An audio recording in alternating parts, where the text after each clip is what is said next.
What's going on, everybody, and welcome back to Master Crafted. Today, me and Phil, we're talking all about screening. We're going to be talking about how you can buy yourself those little bits of extra inches and space to protect your assets you truly care about and keep your mean opponents, those World Eaters players, from getting all up in your biscuits, as well as stopping those rep X's from destroying you from afar if you can get in their way as well. So we'll dive right in. Phil, how you doing, buddy? Good, man. I'm happy to be back in Colorado, but you and I, we had a great weekend for the fourth tournament in a row. We got paired into each other. For all those that watched and supported, I don't know what the odds are now. The first two were like, okay, smaller tournament, and then the GT was like, oh, this is like a 90-player GT, and we still got paired into each other. And then we both all went all the way to Utah and still managed to get paired into each other round 6. So I'm flabbergasted that we keep running into each other, but we appreciate all the support this weekend. I was on stream for the first game, so if you want to watch some Death Watch, go ahead and give that a watch, and I'd love to hear what y'all think. Definitely a great tournament, well ran by Green Banner, and keep your eye out for stuff coming in the future. Yeah, it was a great weekend, and Phil and I have talked about it. He's just going to go to a different GT while I stay at one here locally next, just so we can not play each other. We're trying to figure out a way to prevent us from playing, and that's really the only actual solution we've found so far. We're just trying to screen each other from winning. Has just been what we've been doing. We've done a pretty good job of it. We keep getting in each other's way. So on that note, let's go ahead. We'll dive right in and talk about how you can be screening better in your games and help you, sacrifice to secure those victories. Okay, we're going to use this picture as a little bit of an understanding, and we're going to go through these 7 items that we're going to talk about, and then we're going to use some layout pictures to kind of explain what we're trying to do.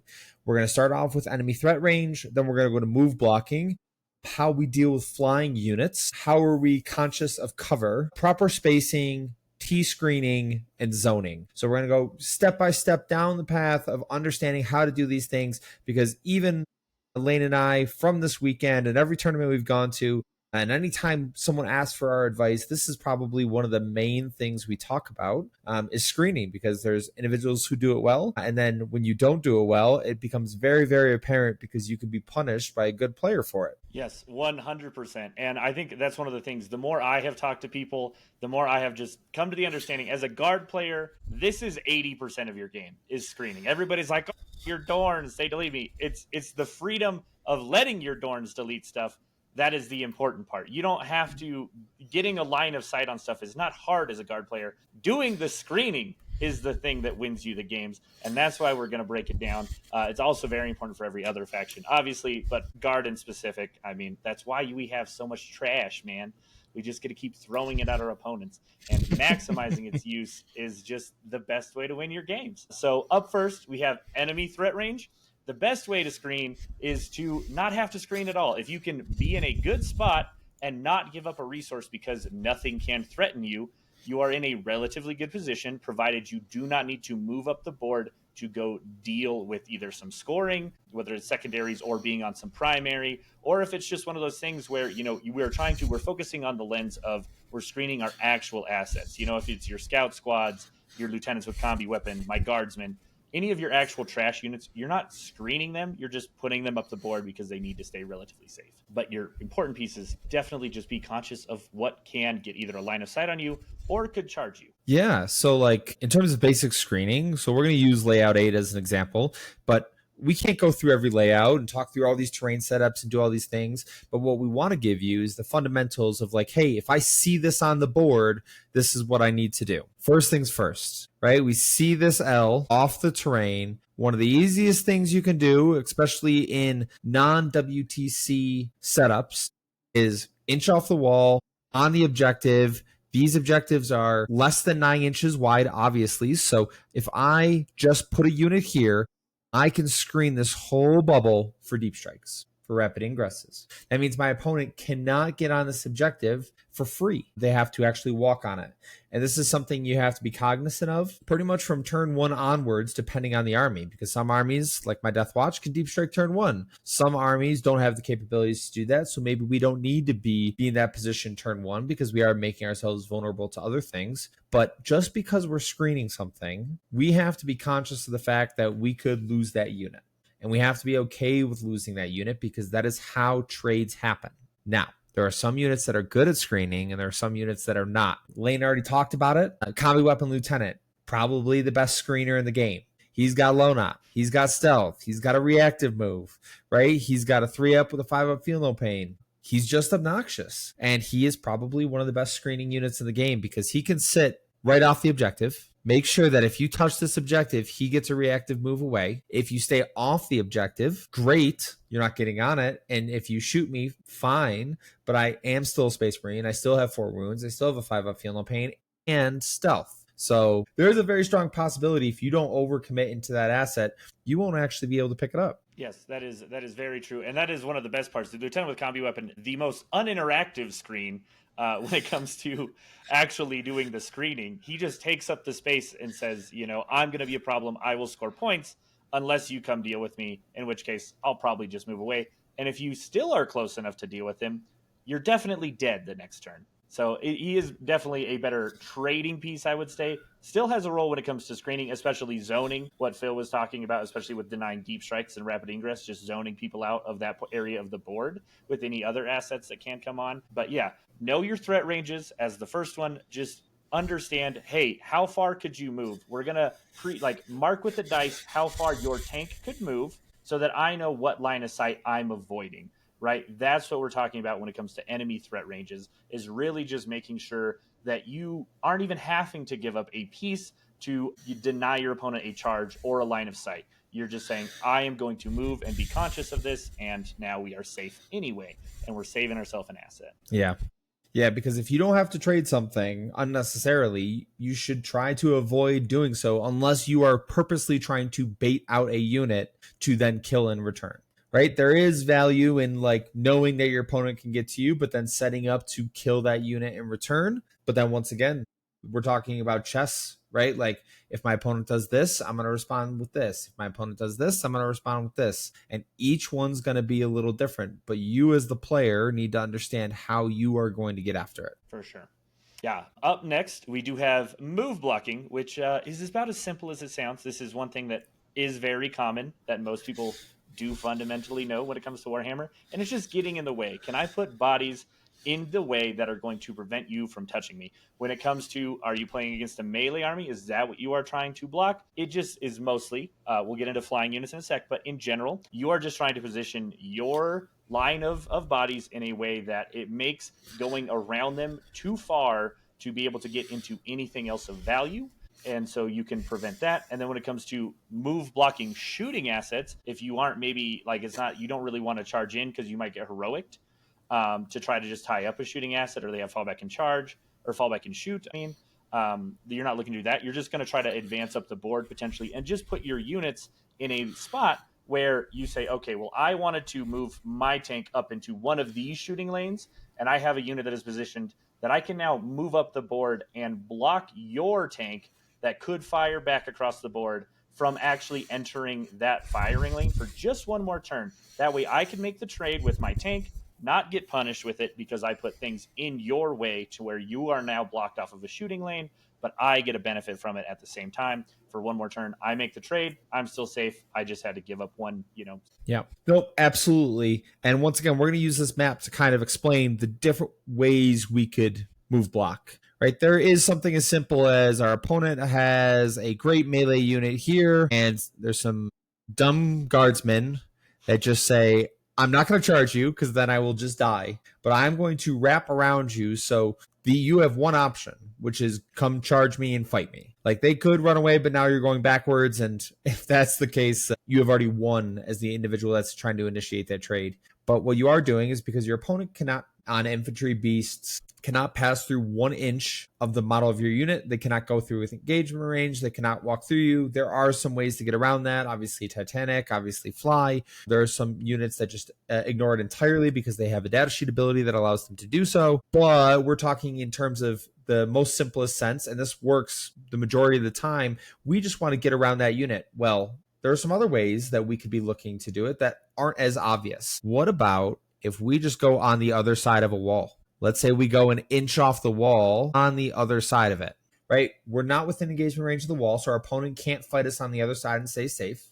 They can't fight us on our side of the wall because they have to charge a round. This prevents them from going any further downhill. And then we say, okay, if you want to, you're going to have to fight me either here or here. You're not going to be able to get as many units in, because maybe this is our way to counter our opponent who's stacked 1 inch off the wall on the other side. And we don't necessarily want to fight them there because it's a fights first unit or it's a great combat unit. We can use this to prevent our opponent from engaging in the way they want to engage. Or we could say, I'm going to move 2 inches off the wall.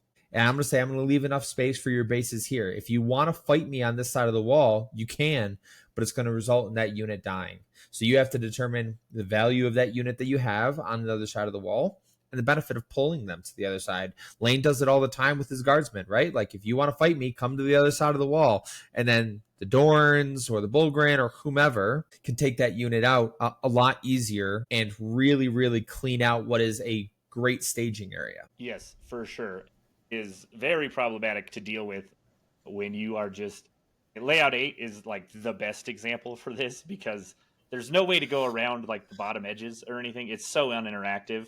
I really prefer the 2 inches off the wall stratagem, or sometimes the 1 inch. It really depends on where I want them to go. But in general, make them come to your side of the wall. Whether you are a melee army or a shooting army, always try to initiate those trades with your screening assets in a place where you can shoot them without having to expose any further yourself. You can even run another trading piece up to replace the screen that you just had there and set the whole problem up again. And just, you are exposing literally nothing to be able to shoot them back off of that objective once they come to your side of the wall. And it's just generally, it's a screen that is basically just consists of a bad trade. If they want to go for it, it feels horrible. And if they don't, they're just sitting behind that wall anyway. It's just this stalemate, and you're really just trying to see who's going to break first, because I'm happy to sit there with my screening unit all day long, and then you can give up whatever melee asset you have behind that wall. But yeah, I think that's a very, very good way to go about talking about that in terms of move blocking. You can also do this with like vehicles and stuff too. If you have a transport, you hopped out of a rhino and stuff and you left dudes somewhere, you're like, man, I really just would like to get in the way of something. You can yeet a rhino all the way up into your opponent's face. You can also just move block and say, you know what, I can't really buy myself good space to stop you from getting to me, but I have just this localized asset. You're not going to pile into anything else. You're not going to consolidate anything else. I'm going to bubble wrap my good asset with trash so that you can activate and you can kill it, but then you can pile in and consolidate into just my asset I want to kind of keep. This can also just be a good melee unit. It doesn't have to be a tank you're protecting.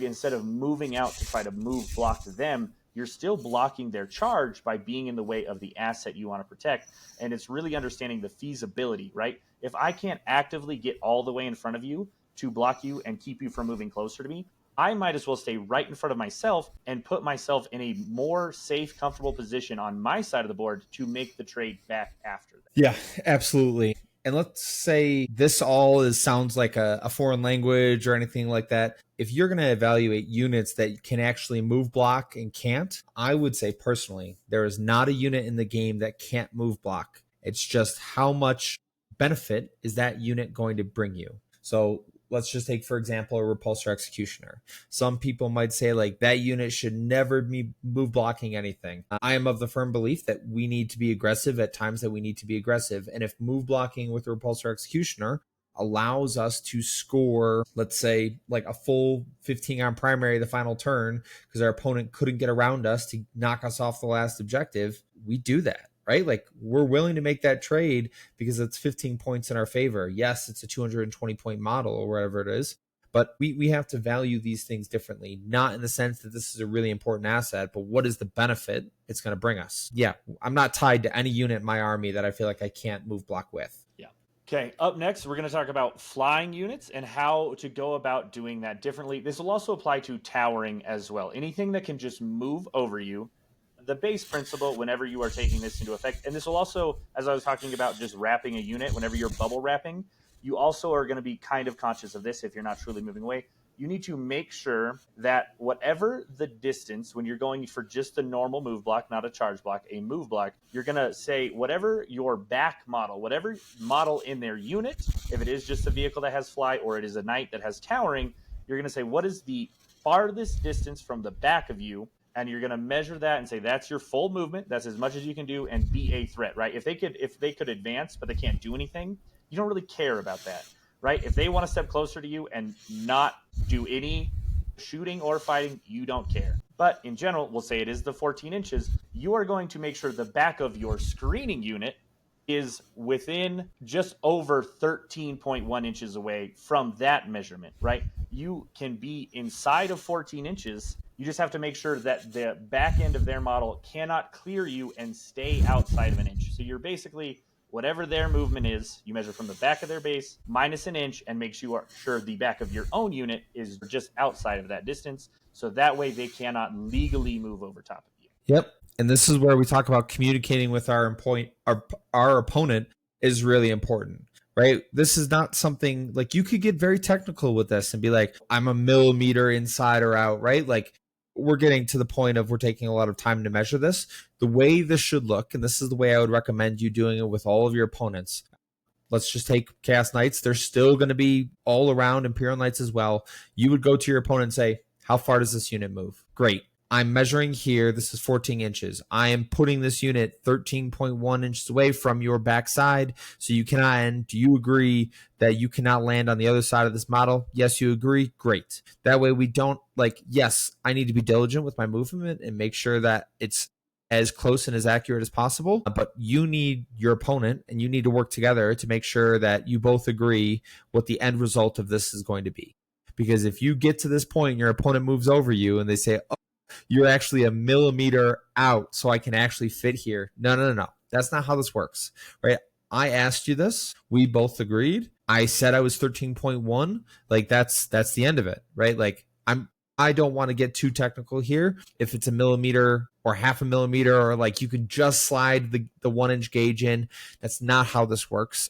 And that's not appropriate for you to do to your opponent or your opponent to do to you. Yeah, establishing for all of these in general, this is probably the one that requires it the most, I would say, but always establish intent and talk through how you're going about these screens is very, very important, just to prevent any feels bad like that. And now when it comes to trying to bubble wrap, your units, when it comes to preventing pile-ins and consolidates into or getting to the back of a screen that maybe can't make it up quite as far, right? We'll say I really want to move. We'll go back to the map here. We'll say we're looking at that bottom objective. I'm coming out of the green deployment zone with a tank, and I say, okay, I didn't have the movement to get my Bulgrin up the board as far as I would like. You have a flying unit that could maybe kill my screen and then get into my tank. I'm going to ask you, okay, my Bulgrin, if I put them here, and you have to base me because you'll base me front and back because you're a flying unit, so you can charge, go to the backside of my own line. What's the width of your base so that I know the distance I need to add on to that 4.1 inches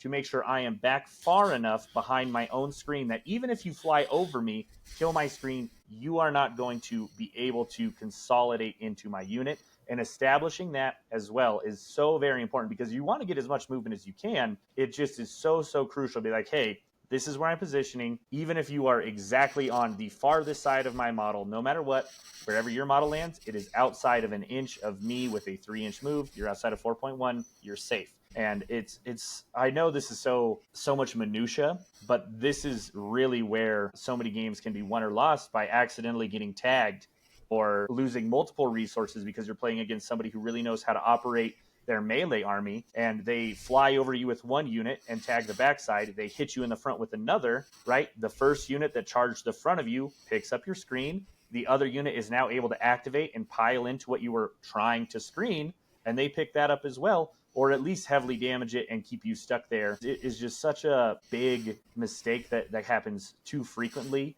as people are learning the game. It's so hard to explain and really go through these minute details, but that's what we're trying to do here is help fix some of those measurement errors and really just make it part of your preparations as you're going through your movement phase on, am I actively avoiding these traps? Yeah, absolutely. Really good information there. It is a teamwork based aspect for sure. Yeah. Now there is a flip side to that where Maybe you want your opponent's flying units to get further down. So you could run those screens out. The first situation that comes to mind, if there's a firing lane that I want my opponent to get in, maybe I will trail units further and further back. That way, if they do roll too high of a charge, well, if you can base, you have to. And if I have a single row of guys and that's my screen because I was just trying to push out the bubble, well, now you have to base every single one of them. 10-man JPI or Sangard or whatever the case is, right? Like, I want you to get as far back as possible. That way I can shoot, let's say that was my goal. I can shoot the things that I need to shoot. So there's benefits both ways, but you as the player need to decide, okay, well, what type of screen am I looking to do here? And that brings us on to our next point, being cover conscious. So being aware of the things that you need to do when you're building up your screen to go forward. We can't just do this kind of very basic thing of putting 5 units in the middle, right? And say, oh, I did a great job screening. Look at me go. That is not good screening, because now we're putting ourselves in a position where pretty much every one of those models is not going to get benefits of cover. The first thing that stands out is the rules for cover we need to understand. The rules for cover specifically state that every model in the opponent's unit, if they cannot see the model that you are allocating, you get the benefit of cover. I'll read it exactly so everyone understands. Each time a ranged attack is allocated to a model, if that model is either wholly within the terrain feature or does not fully visible to every model in the attacking unit because of this terrain feature, that model has the benefit of cover. Post it so you guys can see the picture. I'll pull it directly from the app so you can understand. So what that means is if I were to put a unit here or a model here, here, and I know my opponent has a shooting asset right here, well, they can't see every single one of these, especially these ones off the profile and behind the wall, which would mean even if they have shots here, they can't see every model in the unit. So as long as I take it on these 3 first, right, they will get benefits of cover. That could be the difference between your unit being saved, right, and having one left, or dying. And you have to be cognizant of those things, even if they don't always work out. If the unit dies, fine. That doesn't mean we give up on the fact that that is a skill we need to be able to do. Every time we're screening these things, we're not just throwing these units out here. We're looking to have cover conscious, right? So maybe I'm starting the unit inside this 2-inch wall. Boom, boom, boom, right? And then I'm running it out, right? Maybe this is a big 20-man Poxwalkers. Well, I'm taking cover on every single one of these. Right? If you don't have AP, I finally get a save, which I will take on a big brick with a 5-up feel no pain. So it's like, yes, even for things that you feel like don't matter, get them in cover. Try to give them a bad angle. So your opponent, if they leave one left alive, right? I leave maybe this one that's fully behind the terrain, and there's no other lines of sight to shoot at it. And now our opponent, we've succeeded. That unit has now screened out and will screen out for another turn. Because even that singular body, I'm sure Lane could tell you, a singular guardsman just being annoying and screening out and creating that 9-inch bubble, what are you going to do? You going to spend a CP to overwatch them? Great. That means you're not CPing the things that I want to stay alive. So, yeah.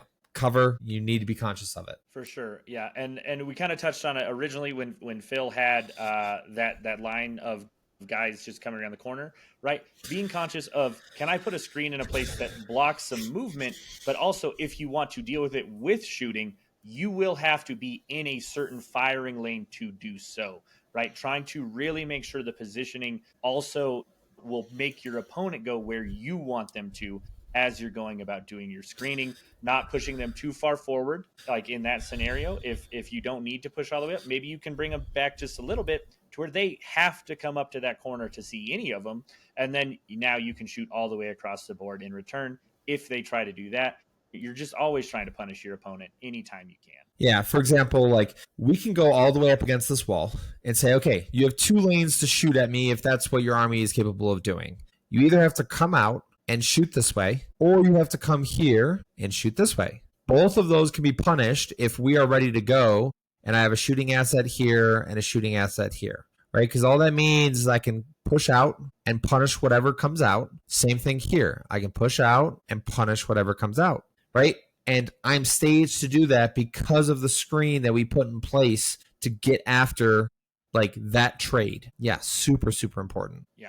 All right, up next we have proper spacing. We talked a little bit about this as we were talking about flying units, and it's still going to apply to just normal units, and that is making sure that, if you are, we'll say your opponent has a 40 mil base. For those that don't know, that's 1.6 inches wide, right? So if I know you're trying to charge me and move through me, I again do not want to give you any extra distance. So I'm going to be 1.5 inches. I'm going to be zero point 0.1 inches less than your width on my spacing to make sure you will hit the front of my screen and gain no more than that. They're going to get mighty close to halfway into my unit, right? As they kind of touch, will be fairly interlocked and zippered together. But by being conscious of that, they're not giving up any extra movement as they go about their moves. They don't get to move through you even without having the fly keyword, because as soon as you charge, that restriction of not being able to move within an inch of you no longer applies. They can go ahead, wrap around your individual models in your screen, and get to the backside and gain extra movement that could even put them behind cover if you are kind of just too close on their side of it and not truly pushed out away from it. Yep, absolutely. Restricting movement, a good 40K player, and this is like one of the first things I learned when I was talking to players that talked about like, hey, how do I get better at 40K, all these things. The combat phase, the charge phase, the fight phase, like all of these things, if you can execute on them well, you will be a better player. If you kind of just like put your models in combat and you don't necessarily put yourself in a position where you can pile in well or consolidate well, or you don't put when you roll your charges, you just kind of like throw them in the front and you don't put any consideration into how you can wrap your units or the units that you move first to block yourself out, right? Like it applies on both sides of the spectrum. If you want to get better at 40K, this would be like the first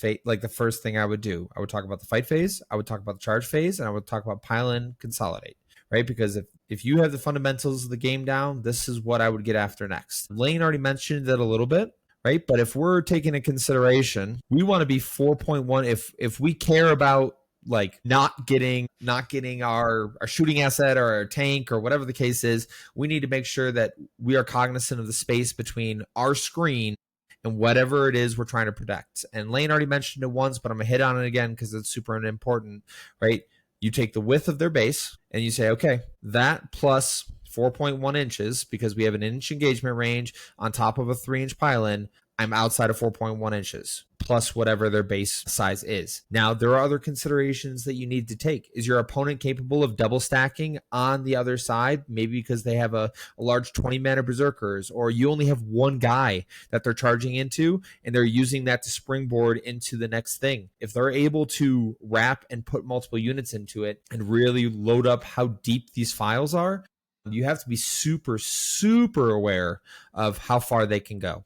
Takes a little bit of math, takes a little bit of extra work, but it'll be worth it. And once again, I said it before, and it applies here. You need to verify that with your opponent. That is not something you just measure and then they do, and then there was some information that they had that you didn't, that surprises you. That is not the way that we go about this. It takes both of you to execute on it. Yeah. 100%. All right. Up next, we have T screening, and this is a great maneuver when you are really trying to block somebody and also be able to, you don't think they can maybe kill your whole unit, but you are taking up a ton of space, and then it's maybe going to help you get out of that combat with whatever is left and not be tied in combat at the conclusion of it, because you are creating a front screen and then trailing back to preserve some material as well. Yeah, one of our good buddies and Strat Reserve guests, as well as a Chaos Demon exceptional player, and I'll give him a little bit more credit because he is an LVO winner as well and multiple GT winner, Brett Perkins. He's one of the individuals that talks about this often, because there are units that can be punished by T screening. So what we mean by that is, let's take JPI, for example. It's one of the most common units in the game, but they have an ability that in the charge phase, they do mortals, and that happens before pile in, before consolidate. They just go into combat, do charge mortals. But if I have a T screen set up just like this, right, and I say, okay, I know the charge is coming from here. I know the JPI are coming in. They're going to charge this front unit. And let's say it's my Poxwalkers or some Cadian Guardsmen or some, Kroot, like whatever kind of trash that you have. If their mortals wipe out enough units or enough models that they're now outside of 4 inches, that unit cannot pile in. That unit cannot consolidate. That unit has no capabilities to do any of those things because they won't be able to activate to fight because they cannot get within engagement range. We can do this with so many different units because even, for example, 2 units charge us. T-screening works well for 2 units as well because, yes, okay, I know I'm going to get charged. That's fine. 2 units go into my 10 man of guardsmen, just how I had it oriented. The first unit fights. Well, I know that first unit maybe couldn't kill me, but I don't want to fight you back. I just want to be outside of engagement range. Well, I do that now so that when the fight completes, well, you can't fight me, right? Because I'm outside of engagement range. I can shoot, I can do whatever, do an action. And there are multiple times that we want to use that, but we have to be cognizant of it, right? We got to realize that it's an option. Yeah, definitely. And this is probably one of the most situational concepts. Mortals is always going to be the most common application, in my opinion. Is really going to depend on the toughness of your screen. If I'm doing it with guardsmen into anything substantial, all 10 are dead almost every time. It's generally more worth it for me to put a large move blocking screen up in their way instead of trying to go for this. But as you play more and you see more things like asking the questions, do you have charge mortals? You like, okay, I'm gonna maybe look to maybe pull this off at some point to pull myself out of combat, and just really be cognizant of what it's gonna do. And also be cognizant, well, it's not enough to kill all of me. Which ones can I pull to make their pile-in the most advantageous for me on where they are gonna have to put their models with their pile-in and consolidate? Right? Is it going to be like, well, if they were in that situation that Phil just had drawn there, I'm going to pull the ones that were towards the bottom of the T to pull him far enough away so hopefully he can't even pile onto that objective back down there and try to out-OC me, right? I'm just limiting value any way I can. Yeah, because for those that aren't aware, the pile-in terms of how that looks, what you have to do is if you can get within engagement range of an enemy model, you have to. And you have to end as close as physically possible. So if you can base, you have to base. It is a rule that I see a lot of newer players, like they're not familiar with yet, and that's okay, because that is one of the parts that's very technical. Which unit you move first could prevent you getting within engagement range of another unit. Maybe this combat model is very good, but you move another unit first, which prevents you from getting the combat unit into engagement range. We want to avoid that at all costs, right? Because we have to be very careful with how we pile in. And you got to be very sharp with those maneuvers, right? So Lane is absolutely correct. How you pull will determine which direction that model goes. And it definitely matters. For sure. Yep. And then zoning, we touched on it already. You're just always trying to deny deep strikes, rapid ingresses, anywhere that they could come in and touch one of your really important assets. You're just always trying to take up board space, create a presence, and make sure that your opponent cannot drop in behind you. Especially that's one of the most common first mistakes people learn how to fix in Warhammer as they're getting started. Everybody has that story of the time they forgot to screen behind them, and then the demons player picked up a greater demon, dropped it behind them, and then ate their lunch. Things like that. Just always making sure you're aware of where your opponent can actually fit and making sure it's only in places you want them to as much as possible. Absolutely. And you're right. That is the first thing you'll hear players talk about, like, oh, I'm so scared of like my opponent deep striking behind me. We also got to be cognizant of our forward screening and what that looks like, right? And I said in the beginning, right, I could put a unit here and then we can create this bubble, this 9-inch bubble, and say, okay, this is the rapid ingress bubble. No one can come in within that zone. That's great, because it means that there's a second and third order effect. Like nothing can drop in here to shoot down this lane. Somebody would actually have to move in there to shoot down this lane. So that does protect a second and third order effect. Same thing here. I could put a screening unit all the way up against this 2-inch wall and zone out this side of the board to make sure no one can rapid ingress on that objective. Zoning also works for turn 1 and turn 2 especially, because our opponent can deep strike turn 2. So if I go second, right, I am making sure that I have a unit right here or something to make sure that my opponent cannot rapid ingress on turn 2 on this objective, right? I cannot allow it to happen, because if I do and they are allowed to flip primary for free, we cannot allow that. We have to have units that we can put out there. Unfortunately, that means you're probably going to lose that unit, but that's okay, because you are denying 5 points versus like just letting them rapid ingress there and get 5 points, because I'll tell you right now, I have units ready to do it if you allow it to happen. 100%. And I think it's an honorable mention. It's a little different type of screening, but in particular matchups where maybe it's a more melee heavy list you are going against, or at least all their shooting assets are on the board and you know where they can reach. One of the other best ways to zone is put a tank in a firing lane down one of those places that Phil was just pointing at. If they want to come in behind that wall, you just make sure it's somewhere that tank could see it if you want. And if they want to rapid ingress there, they can go for it. But they're going to get punished because you put an asset to deal with it. It can also, this is kind of going back to the enemy threat range thing of, if I don't have to give up a unit to zone you out, this is another great way to kind of go about that just from a different side. Yep, absolutely. Like zoning goes both ways. It's with pressure and 9-inch ranges, but it's also with line of sight shooting, right? So if you put something out there, if as long as it's safe, really, right? Like it's safe for us to put a unit here, right? With maybe the barrel poking out, and then we say, okay, I'm covering this entire lane. If you come there, I will shoot you. But it's safe enough for us that it's like, okay, I know what my opponent has, and there's no way they can move something into here to shoot me back. And that's the things that we need to evaluate. So we're not putting things out there just to draw lines there. We do have to evaluate what our opponent has and say, okay, they can't get anything down this angle because I've pre-measured, because I've asked my opponent.